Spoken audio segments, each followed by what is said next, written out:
안녕하세요. 모터리온 박기돈입니다. 네, 또 무척 오랜만에 인사를 드리게 됐네요. 오늘 시승하고 있는 모델은 르노 삼성의 QM6입니다. QM6는 QM5의 후속으로 등장을 했지만 SM6가 SM5의 후속으로 등장하면서 이름을 그냥 SM5를 쓰지 않고 SM6를 사용하면서 기존의 SM5보다 약간 한 등급 더 높은 모델이다 라는 어떤 그런 이미지를 심어 줬었는데요. QM6도 마찬가지로 QM5를 완전히 단종하고 새롭게 나왔지만 QM6라는 모델로 이름을 바뀌었습니다. 그만큼 조금 더 고급스럽고 좀 더 약간 한 등급 더 높은 느낌이 살짝 들죠. 실제로도 살짝 그런 느낌이 있습니다. 예전에 QM5 같은 경우에는 아무래도 산타페랑 경쟁하기에는 차체 사이즈나 여러 가지 면에서 조금은 아쉬운 점들이 있었습니다. 그렇다고 해서 투싼이랑 경쟁하는 모델이라고 하기도 애매하긴 한데, 그렇지만 산타페랑 직접 비교해 보면 아무래도 이제 체급 면에서부터 조금 열세였던 게 사실인데요. 이번에 QM6는 숫자를 하나 더 높이고 나오면서 제대로 산타페랑 경쟁할 수 있는 그런 모델로 만들어졌습니다. QM6는 이미 이제 시중에 성공적으로 데뷔를 했고 벌써 많이 판매가 되고 있고 많은 분들이 타고 다니고 계시고 또 리뷰도 굉장히 많이 진행이 됐죠. 제가 좀 많이 늦었습니다. 이렇게 늦게 시승을 하게 된 것은 마침 이제 QM6가 출시되던 그때 제가 이제 출장 관계로 그때 차를 못 타봤어요. 못 타보고 있다가 또 이제 김영란법이 시행되면서 그 자동차 시승차를 제공하는 문제와 관련해서 조금 이제 논의들이 있었고요. 그 이후에 이제 다시 시승차를 운영을 하고 이제 뭐 전문적으로 어차피 리뷰를 하는 분들은 차를 타볼 수밖에 없으니까 그렇게 해서 이제 조금씩 시승이 진행이 되고 있습니다. 그러다 보니까 엄청 늦게서야 QM6를 들고 나오게 됐는데요.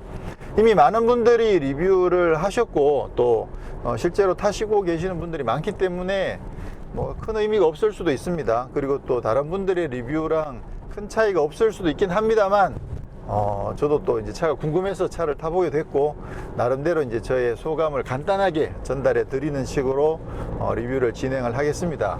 네, 먼저 체급을 말씀드렸는데 우선 사이즈를 먼저 살펴보면 경쟁 모델은 당연히 이제 산타페입니다. 산타페 같은 경우에 길이가 4700mm 그리고 휠 베이스가 2700mm이죠. 4700, 2700 딱 외우기 좋은 숫자들이죠. 자, 근데 이제 QM6는 길이는 25mm가 짧습니다. 그러니까 4675가 되고 휠 베이스는 5mm가 더 깁니다. 그래서 2705mm가 되죠. 그 정도면 사실 뭐 대동소이하다고 해도 크게 문제가 아니죠. 네.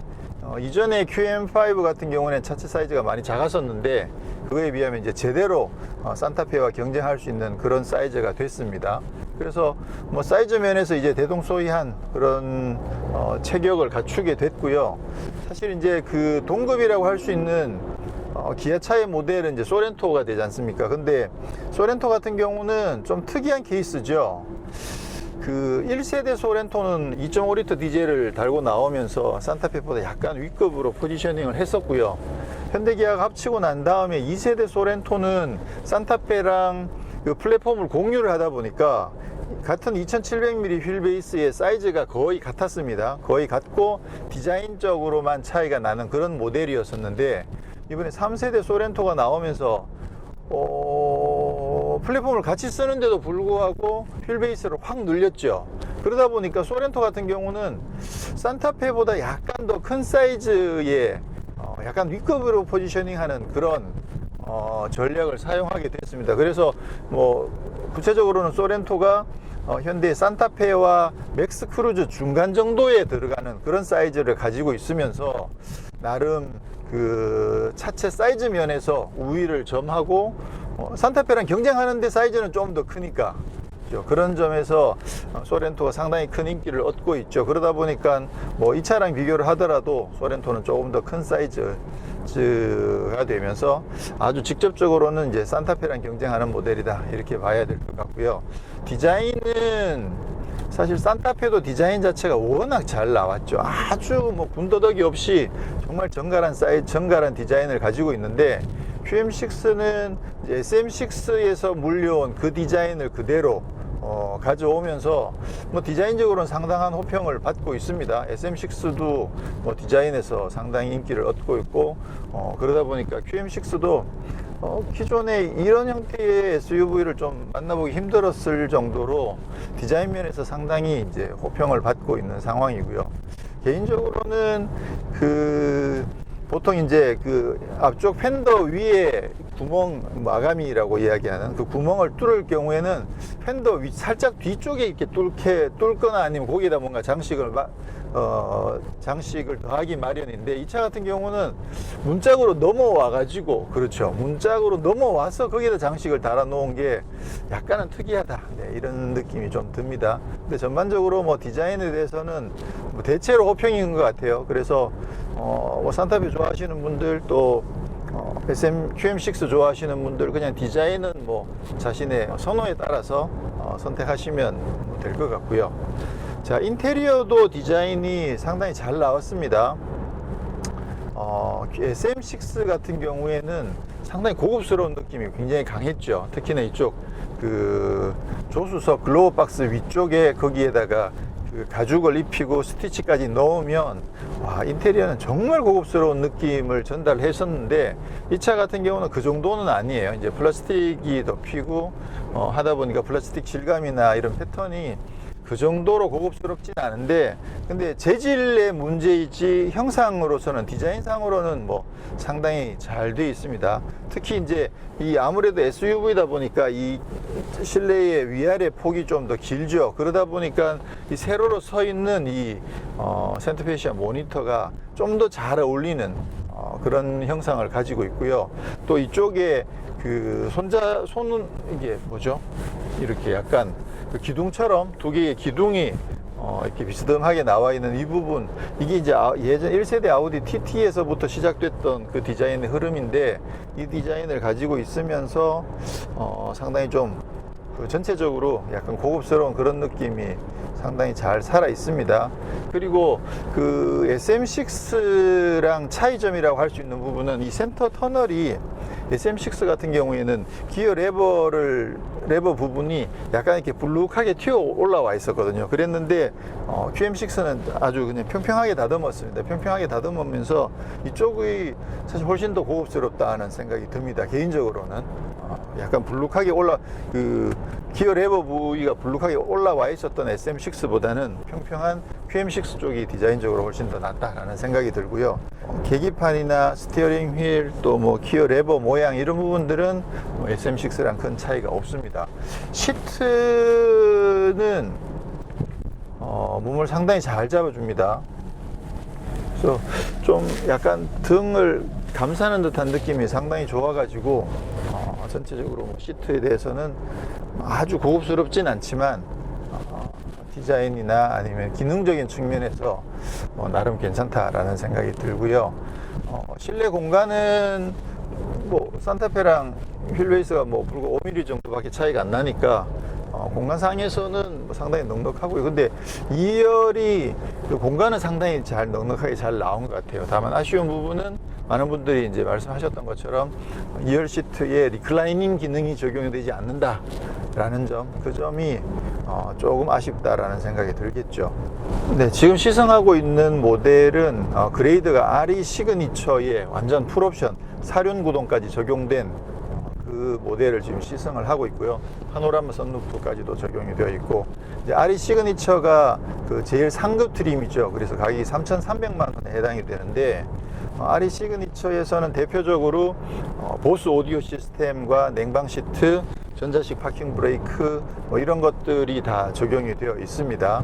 자, 산타페랑 비교를 해보면, 이제 산타페의 이 RE 시그니처랑 같은 등급의 트림이 이제 익스클루시브 스페셜이 되는데요. 익스클루시브 스페셜은 가격이 5만 원이 더 쌉니다. 5만 원이 더 싼데, 그 편의 장비 면에서는 RE 시그니처에 비해서 거의 압승이라고 이야기할 정도로 편의 장비가 월등히 더 많습니다. 그쪽에는 어드밴스드 스마트 크루즈 컨트롤이 들어있고요. 또 여기에도 하이빔 어시스트는 적용이 되어 있는데, 이제 산타페 같은 경우 하이빔 어시스트에 그 코너링 램프까지 적용이 되어 있죠. 그리고 뭐 냉방 시트 이런 건 당연하고 전자식 파킹 브레이크뿐만 아니라 오토 홀드까지 있습니다. 오토 홀드까지 있고 트렁크도 스마트 전동식, 그러니까 발로 툭 차면 열리는 스마트 전동식 트렁크가 적용이 되어 있고요.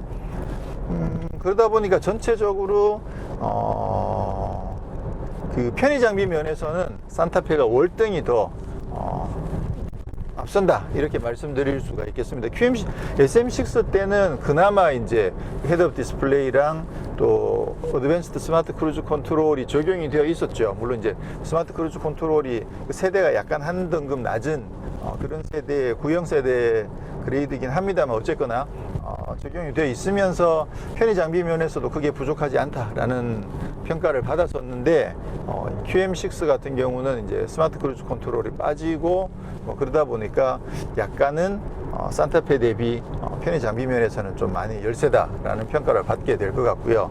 반면에 산타페 대비 우위라고 할 수 있는 부분은 일단은 뭐 실내 옵션에서 따지고 봤을 때는 오디오 시스템이 되겠죠. 아무래도 보스 오디오 시스템이 그 현대가 제공하는 JBL보다는 음질이나 어떤 파워 면에서 한 단계 살짝 더 높은 등급이다라고 평가를 할 수 있을 것 같고요. 네, 그 다음으로 들 수 있는 것이 4WD 기능입니다. 사륜 구동을 이제 옵션으로 선택할 경우에 산타페는 210만 원을 부담을 해야 되는데 QM6는 170만 원이에요. 일단 가격이 더 싸죠. 그런데 이 차에는 그 사륜 구동 모드가 산타페에는 없는 2WD, 그 다음에 4WD 오토, 4WD 락 이렇게 세 가지가 버튼으로 전자식 전환 버튼이 있는 거죠. 그리고 계기판에 보면 구동력, 앞뒤 구동력 배분을 보여주는 그래프가 있습니다. 그래서 이게 지금 4WD 오토에 있는데요. 이런 경우에는 앞쪽에 100%, 뒤에 0%이거든요. 근데 이 상태에서 급가속을 해보면 순간적으로 뒤쪽에 30%까지 구동력이 전달되는 걸 볼 수 있고요. 주행 중에도 급가속을 하든지 언덕을 오르든지 할 경우에는 뒷바퀴 쪽으로 5%, 10%, 뭐 20%, 30%까지 구동력이 배분되는 것을 그림으로 보여줍니다. 그리고 그 4WD 락을 선택할 경우에는요, 정지해 있는 상태에서 락 버튼을 누르면 그냥 0대 100으로 있거든요. 0대 100으로 있다가 출발하면 즉시로 바로 50대 50으로 구동력을 고정해서 배분을 해줍니다. 해주다가 속도가 어느 정도 이상 올라가면 다시 이제 4WD 오토로 전환이 되면서 거의 앞바퀴 중심의 주행을 하게 되는 거죠. 네, 그리고 이 차에는 현대기아에서 ISG라고 부르는 오토 스타트 스톱 기능이 적용이 되어 있습니다. 그래서 주행하다가 이렇게 차가 정차를 할 경우에 정차를 하게 되면 시동이 자동으로 꺼지죠. 자동으로 꺼지고 또 다시 출발하면 이제 시동이 다시 걸려서 출발해 주는데 이거 같은 경우에 이제 그 오토 스타트 스톱과 관련해서 좀 한 가지 같이 고민해 봐야 되는 게 뭐가 있느냐 하면 전자식 파킹 브레이크 혹은 오토 홀드와 관련된 거예요. 뭐냐면 이게 전자식 파킹 브레이크나 오토 홀드가 아예 없는 모델일 경우에는 예를 들어서 신호다 그래서 정차할 경우에 그냥 정지하면 그냥 브레이크를 밟고 서 있죠. 브레이크를 밟고 서 있기 때문에 브레이크에서 발을 떼면 자동으로 시동이 걸려서 출발하는데 뭐 전혀 불편하거나 문제가 될 것이 없는데, 오토홀드나 전자식 파킹 브레이크가 있는 모델일 경우에 이렇게 가다가 정차를 하잖아요. 정차를 해서 신호에 걸려 있을 때 시동은 꺼졌는데 이렇게 오토홀드면 자동으로 이제 오토홀드가 자동으로 걸어주는 거고, 전자식 파킹 브레이크가 있으면 그냥 파킹 브레이크만 당겨주면 그 브레이크를 밟고 있지 않아도 되도록, 그죠? 발을 쉴 수 있도록 도와주는 거잖아요. 근데 이 상태에서 브레이크에서 발을 떼버리면 주차 브레이크는 걸려 있는데 시동이 걸려버려요. 내가 원하는 건 뭐냐면 어차피 지금 정차했기 때문에 시동이 꺼졌고 오른발도 잠깐 쉬고 싶어서 나는 파킹 브레이크를, 전자식 파킹 브레이크를 걸었는데 이제 전자식 파킹 브레이크를 걸었으니까 오른발은 쉬어야 되잖아요. 그래서 발을 떼면 시동이 걸려버린다는 거죠. 그리고 내가 원하는 거는 발을 떼더라도 브레이크도 걸려 있고 시동도 꺼져 있는 상태를 원하는데 이 차 같은 경우는 지금 그게 지원이 안 됩니다. 근데 이게 안 되는 심지어 오토홀드가 있는데도 그게 같이 연동이 안 되는 모델들이 들어있죠. 들어있는데 그게 연동이 되는 게 더 바람직하다라고 저는 생각을 하고 있습니다. 일부 모델들은 이게 연동이 되죠. 그래서 정차를 하게 되면 자동으로 시동이 꺼지고 오토홀드가 브레이크를 잡아주니까 오른발에서 발을 뗐는데 시동도 안 걸리고 그다음에 브레이크도 잡혀 있는 그 상황을 유지를 하고 있다가 출발하려고 할 때 이제 엑셀을 살짝 밟으면 즉시로 이제 엔진 시동이 걸리고 브레이크도 풀리면서 주행이 가능해지는 그런 세팅이 조금 더 합리적이다라는 생각이 듭니다. 그래서 QM6도 기왕에 이 오토 스타트 스톱과 전자식 파킹 브레이크가 같이 들어 있으니까 두 개 같이 연동되도록 소프트웨어를 손을 보는 게 좋겠다라는 제안입니다. 네, 파워트레인은 2.0 디젤이 메인이죠. 그리고 뭐 산타페랑 소렌토도 2.0 디젤이 메인인데 이제 산타페하고 소렌토 같은 경우는 2.2 디젤도 선택할 수 있다는 거. 자, 2.2 디젤을 생각해 보면 산타페하고 소렌토 맥스크루즈의 관계가 그 역학 구도가 조금 재밌습니다. 산타페를 휠 베이스를 늘려가지고 맥스크루즈를 현대가 만들었는데 맥스크루즈는 차가 크니까 엔진은 2.2만 제공을 하는 거죠. 그러니까 맥스크루즈에서는 2.0을 선택할 수가 없습니다. 나는 산타페보다 기왕이면 좀 더 큰 차를 원한다. 그렇게 맥스크루즈를 선택하실 경우에는 2.0은 선택하실 수가 없는 거죠. 사실 맥스크루즈 정도 되더라도 뭐 2.0만 해도 크게 부족하지 않을 수도 있는데 근데 어쩔 수 없이 현대가 이제 그 파워트레인을 분류를 해놨기 때문에 맥스크루즈에서는 2.2밖에 채택을 할 수가 없는데 소렌토 같은 경우는 산타페보다 차가 더 크죠. 물론 맥스크루즈만큼 크진 않지만 어쨌거나 산타페보다 차가 더 큰데 소렌토는 2.0하고 2.2 중에서 고를 수 있게 돼 있는 거죠. 그렇기 때문에 소렌토, 산타페보다 더 큰 소렌토를 선택하시고 엔진은 2.0을 선택할 수 있다. 그 점에서 소렌토가 조금 더 유리한 점이 있죠. 네, 어쨌거나 QM6는 2.0 디젤 엔진과 CVT를 얹었습니다. 2.0 디젤 엔진은 최고 출력이 177마력에 최대 토크가 38.7kg 메타를 발휘를 하죠. 현대의 2.0 디젤 같은 경우는 이제 183마력으로 이 차보다 한 6마력 정도가 더 높고요. 최대 토크도 41kg 메타로 조금 더 높습니다.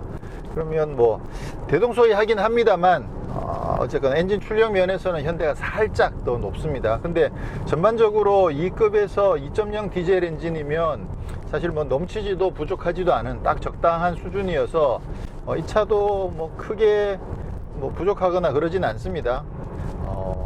엔진 사운드는 QM6의 2.0 디젤은 사운드가 조금 거칠어요.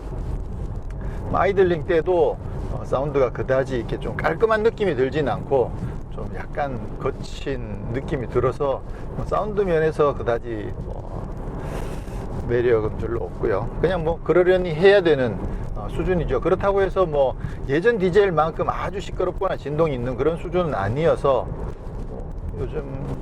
요즘 디젤 치고는 조금 더 이제 음색 자체가 조금 거칠다는 거, 그 정도를 말씀드릴 수 있겠고, 네, 그 외에는 뭐 큰 특징은 없습니다. 없고 가속력이나 중고속에서까지 뻗어나가는 그런 모습들도 사실 뭐 특이한 게 없습니다. 그냥 뭐 여유있게 가속하고 또 여유있게 그냥 속도 꾸준하게 올려주고, 그런 점에서 뭐 큰 특징이라고 할 수는 없는데, 근데 어쨌거나 그 중고속까지도 꾸준하게 잘 뻗어 나가준다라는 점, 그래서 뭐 크게 아쉽지 않은 정도입니다. 네, 2.0 디젤에서 뭐 크게 기대할 수 있는 건 아니라고 봐야겠죠. 네, 그 다음에 생각해 볼 수 있는 게 이제 승차감입니다. QM6는 승차감이 상대적으로 좀 더 딱딱해요. 상당히 좀 타이트하게 조여놓은 그런 느낌을 받을 수가 있고요. 전체적으로 뭐 롤링이나 이런 부분들도 잘 잡아놨는데, 그런 부분보다는 어떤 점들이 먼저 와닿느냐 하면 승차감이 조금 거칠어요. 그러니까 노면에서 그 잔진동 같은 것들이 일어났을 때 그 잔진동이 조금 약간 히스테리를 부리는 정도로 실내로 유입이 되고 있어서 이게 좀 승차감이 너무 거칠다라는 느낌이 살짝 전달이 됩니다. 그래서 상대적으로 아무래도 이제 산타페는 그런 어떤 잔진동들을 비교적 흡수를 잘 한다고 봐야 되겠죠. 그렇게 봤을 때 물론 이 차가 이제 그 와인딩에 들어가면 그러면 상대적으로 훨씬 더 안정감이 있을 거라고 판단이 됩니다. 지금 뭐 느낌 자체가 굉장히 좋거든요. 그런데 평상시에 주행할 때는 이런 요철들 지나갈 때, 그죠? 이때 잔진동이 이렇게 좀 많이 들어오는 게 조금은 그다지 유쾌하지는 않습니다. 그래서 이런 느낌은 QM3 때부터 그랬죠. QM3가 상당히 쫀득쫀득한 하체를 가지고 있으면서 와인딩에서도 상당히 재밌는 다이나믹한 주행이 가능할 정도로 하체를 잘 조여 놨었는데요. 그러다 보니까 상대적으로 시내에서 탈 때 좀 이렇게 잔진동이 많이 들어오는 그런 느낌들이 있었죠.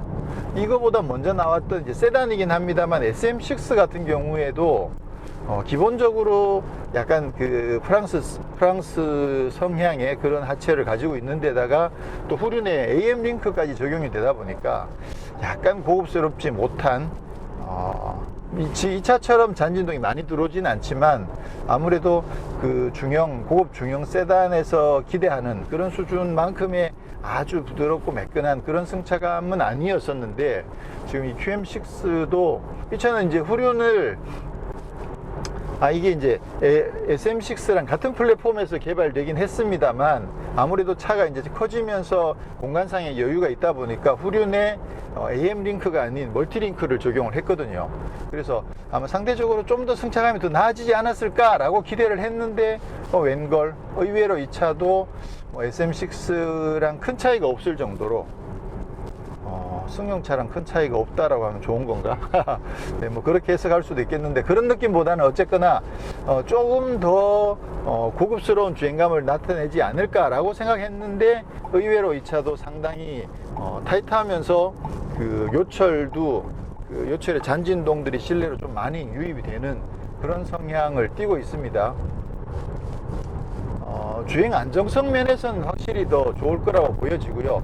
그렇지만 일반적으로 뭐 100km, 120km 이내에서 혹은 시내에서 주행할 때는 안정성보다는 아무래도 이제 승차감이 좀 더 많이 와닿죠. 그렇게 보면 이 차는 상대적으로 승차감이 조금 딱딱하고 거칠다. 지금 이 도로 포장이 오래돼 가지고 노면에 잔진동 그 거친 아주 미세한 요철들이 많이 있는데 지금 뭐 진동이 계속 들어오고 있습니다. 그래서 이런 점들에서 봤을 때 상대적으로 만약 승차감이 조금 더 우선시 되는 그런 고객님이라면 QM6를 타시면 이게 승차감이 너무 안 좋아 이렇게 말씀하실 수 있지 않을까 그렇게 판단이 됩니다. 근데 이것도 좀 적응이 빨리 되긴 돼요. 네, 처음 타면 상당히 거칠게 들어오는 느낌이 좀 심하게 들어오는데 하루 타고 이틀 타보면 분명히 이제 많이 그새 익숙해져 가지고 이 정도도 나쁘지 않네, 네, 그런 느낌들을 받으실 수 있으실 겁니다. 아마 QM6 구입하신 분들 처음에 승차감이 안 좋다라고 조금 생각하셨다가 또 타시고 나면 많이 적응이 되지 않으셨을까 라고 판단이 됩니다. 자, QM6에도 SM6와 같이 보스 오디오가 적용이 되어 있습니다. 그래서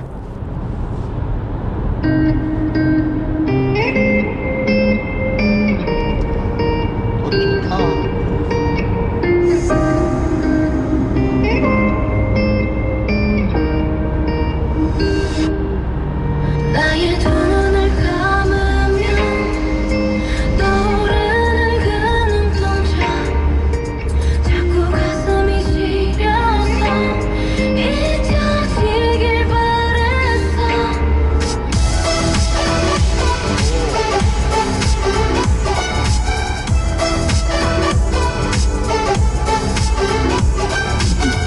우리 엄마 매일 내게 말했어. 어렸을 때 내 남자 조심하라고. 사랑은 마치 불장난 같아서 사치니까. 엄마 말이 꼭 맞을지도 몰라. 널 보면 내 맘이 뜨겁게 달아올라. 두려움보다 널 향한 두림이 더 크니까. 와, 오디오 대박이다. 국산차에서 그죠? 이 가격대에 이 정도 오디오면 저라면 오디오 때문에라도 이 차 살 것 같아요. 사실 이제 정확하게 재원이 나오진 않았는데요. 르노 삼성 측 이야기에 따르면 SM6보다 QM6에 있는 오디오가 그레이드가 한 단계 더 살짝 높다고 그래요. 사실 구체적으로 같은 어무한을 동시에 비교해 본 게 아니어서 아주 정확하게 그 판단이 되진 않는데, 근데 느낌상으로 봤을 때 어쨌거나 지금 오디오가 상당히 좋습니다. 와, 말씀드린 것처럼 국산차 이 정도 중형 SUV급에서 이 정도 오디오면 진짜 마음에 드네요.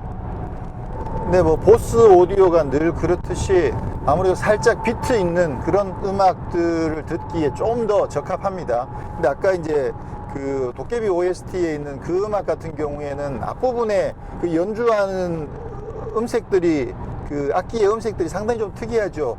그런 음색들도 굉장히 잘 살려내는 편이어서 나름 충분히 괜찮다는 생각이 드는데, 그 노래보다는 아무래도 이 블랙핑크의 불장난이 더 제대로 이 보스 오디오랑 잘 어울린다라는 생각이 들고요. 이 비트가 아주 강한 그런 음악들을 들어보면 볼륨이 많이 올라가면 한 80% 이상 올라갔을 경우에는 좀 약간 출력의 부족함을 조금 느낍니다. 어딘가에서 약간 비는 듯한 느낌이 조금 있는데, 근데 그런 곡들도 한 50%에서 70% 이 정도까지 볼륨 올리는 데서는 전혀 문제가 없고, 그리고 또 그거보다 조금 낮은 블랙핑크의 이 불장난 정도의 비트를 가지고 있는 노래라면 아주 막 제대로 즐길 수 있을 정도로 오디오가 상당히 좋네요. 사실 이제 그 최근에 볼보 S90을 시승하면서 그 차 진짜 정말 좋더라고요. 근데 이제 아무래도 이제 벤츠 클래스랑 비교를 해보면 여러 가지 고급스러운 면에서 조금은 아무래도 전륜구동 세단이 가지는 어떤 그런 후륜구동 세단 대비 전륜구동 세단이 가지는 그런 한계들이 조금 있어서 살짝 아쉽다는 생각이 들긴 하지만, 그럼에도 불구하고 인테리어의 고급스러움이나 적어도 오디오, 일단 가격이 더 싼데 오디오가 훨씬 더 좋은 완전 하이엔드급 오디오가 들어가 있다라는 점에서 봤을 때 정말 경쟁력이 좋다라는 생각이 들었었는데, 이 차도 비슷한 개념으로, 그죠? 같은 가격에서 이 차가 이 정도의 오디오를 가지고 있다면 이 오디오 좋아하시는 분들한테는 상당한 도전이 될 것 같습니다. 멋진데요, 이거. 근데 저 같은 경우는 이제 음악 듣는 걸 워낙 좋아하다 보니까 제가 이제 리뷰할 때마다 자꾸 이제 오디오 이야기를 말씀을 드리게 되는데요. 근데 사실 저는 오디오는 전문가가 아니에요.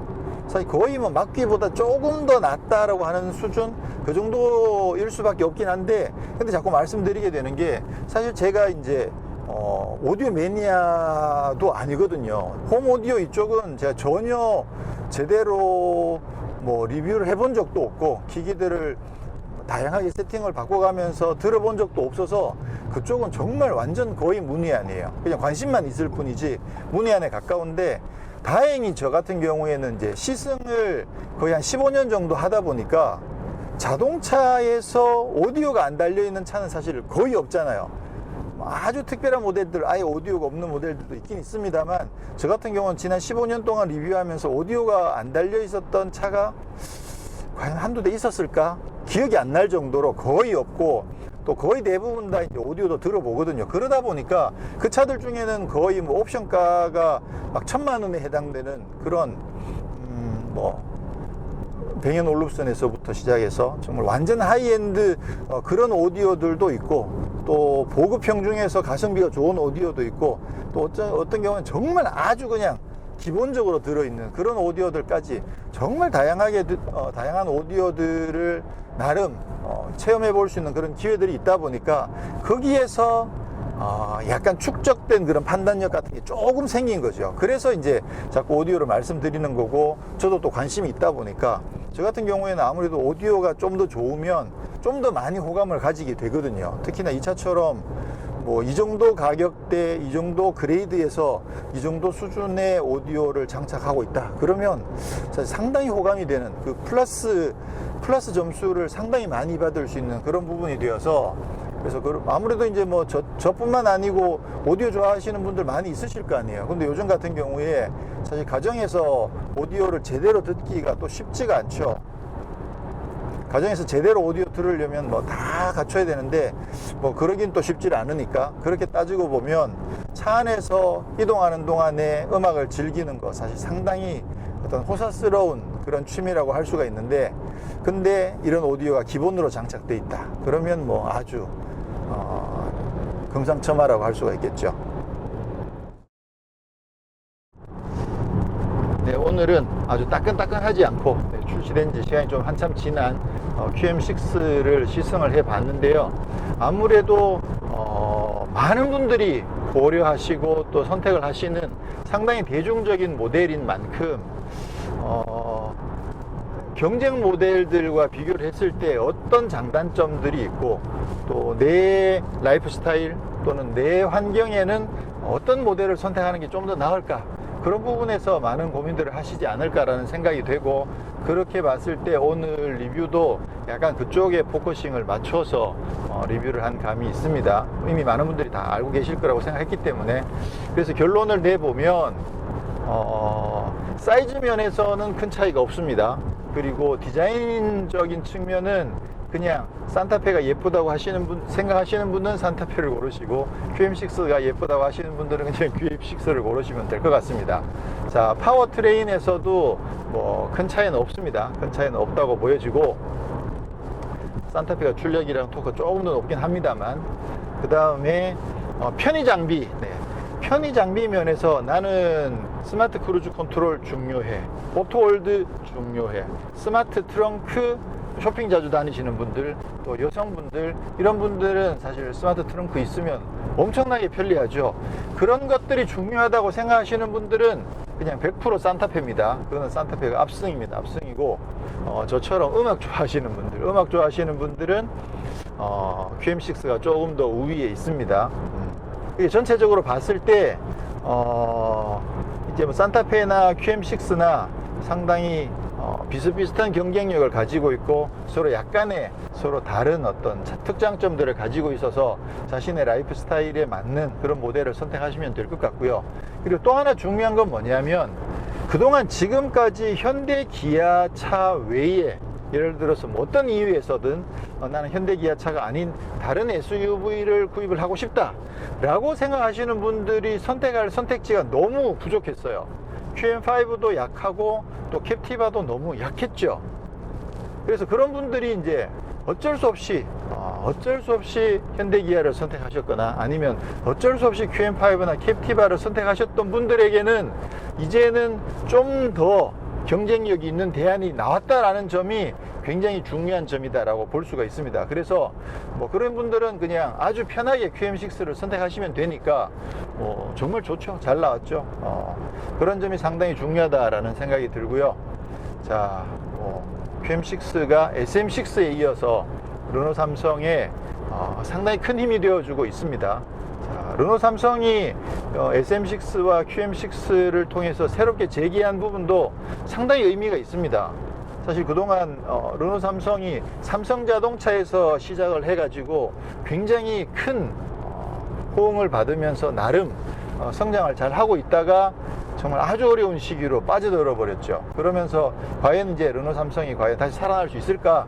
많은 분들이 의문을 가졌는데, SM6 오랜 기다림 끝에 SM6와 QM6를 통해서 르노 삼성이 다시 살아났고, 그죠? 그리고 이 시장에서 상당한 경쟁력을 가지면서 소비자들에게도 굉장히 좋은 점들을 많이 제공하고 있다는 점에서 상당히 고무적이고, 이런 경쟁 구도들이 앞으로 다른 뭐 SM3와 또 이제 쌍용 쪽에서 나오는 그런 모델들까지 합쳐져 가지고 좀 더 많은 경쟁이 다양하게 활발하게 이루어지고, 그러면서 소비자들이 더 즐거워할 수 있는 그런 시대가 또 국내 자동차 환경이 됐으면 좋겠다는 바람과 함께 리뷰를 마치도록 하겠습니다. 감사합니다.